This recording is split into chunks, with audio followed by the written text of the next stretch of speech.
Здраво. Како да почнам вакво видео кога сум нерасположен и нервозен истовремено?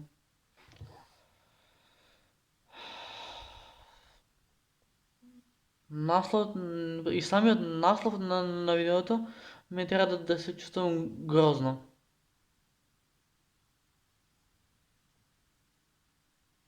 Мора ли да ти се дешаваат вакви работи у животот? М? Не знам ни што да зборам, не знам ни кај да го терам видео, пошто од една страна сум нервозен, а од една страна сум онака душава ми плаче. Ама, ајде, ќе почнеме од некаде. Јас и татко ми пред саат време нешто работевме у подрум.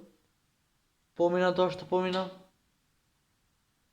Помина тоа што помина и јас легнав малце да одморам, пошто главата ме болеше, не ми беше нешто арно, пошто требаше да пијам парацетамол, ама небитно.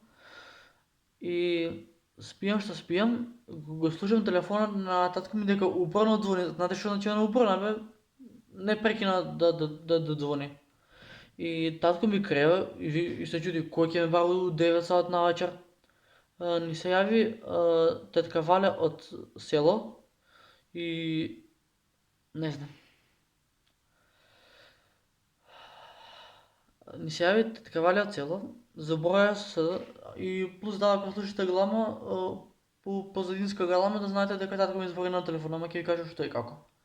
Ни се јави тетка Валя од село и ги уште зборат по телефон и тетка Валя на тато му вика пошто јас имам роднини у Куманово, тоест да, ќе у Куманово, леле, блокира ми памет, не знам што зборам. Имам роднини у Куманово као братучет, 20 чичковци и 2 баби. И отидов јас до кај тато и на тато му викам, тато, зошто некој ти звони у 9 саат навечер?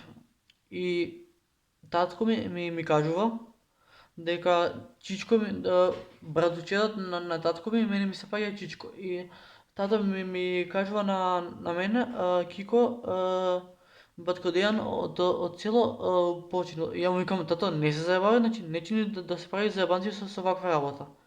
И ја не му верував додека не ми кажа тетка Валя по телефон. И буквално зборам со тетка Валя и тато ми вика, мали, батко Дејан од село почина у сообраќајка. Ја му викам, тато, доста. И он ми вика, шо доста, така биднало. И татко ми е апла нервозен, утре ќе бараме кола од некој пријател за да идеме до Куманово, да му изразиме почит и сочувство на батко Дејан, бидејќи тато сега ми кажа дека батко Дејан, сега да ви кажам, немам на што да ви објаснам. Кога се влага у моето село, патот е надоле и воопшто не е асфалтиран.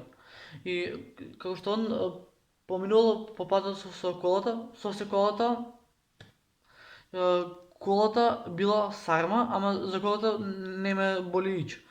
И тато ми вика, мали, колата нека си ве мајката, ова она, батко Дејан починал на лице место. И јас на тато му викам, тато, нема шанси да се десило ова у село, пошто ноќно време можно е патот да се ризика, ама не ми се верува дека ќе дојде до ваков степен. И помина, па добар брат, значи не знам, од што сум толку нервозен, дури телефонот ми падна.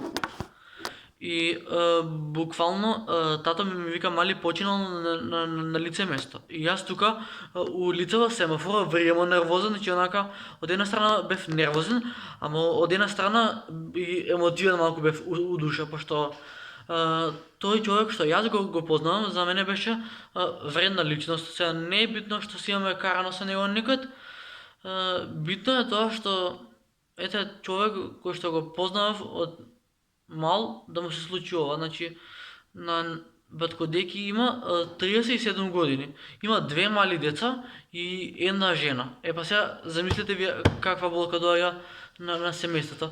Батко Раце е нервозен, батко Боби е нервозен, мајката на батко Дејан, Што друго, тетка Лиле, војна, абе, што да ви кажа, значи, јас сум во ситуацијава да јас да се закопам, а не он, пошто ако преметуват и рацете ми се тресат, ама нема веза, ќе останам да бидам присебен бидејќи на ваква тема не е битно ништо, освен како да се одаде почит и да се утеши семејството. Значи, у животот ти се дешаваат 300 проблеми. Скоро почина пријател на татко ми кој се дружеле 30 години. Сега баткодена, супер. Изгледа никад нема да дојдат работи во ред. Пошто се поголема и поголема болка носам тука. Не знам. Значи, за мене беше вредна личност.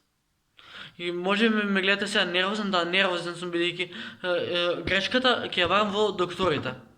Бидејќи ако се случила сообраќајна несреќа, мора да се утврди дефектот на колата и да се носи на обдукција. Ама ова не се дешава и затоа сум нервозен. Океј, јас да идам да си направам едно кафе, да се смирам, бидејќи не ми е добро од која слушнав оваа вест. Да.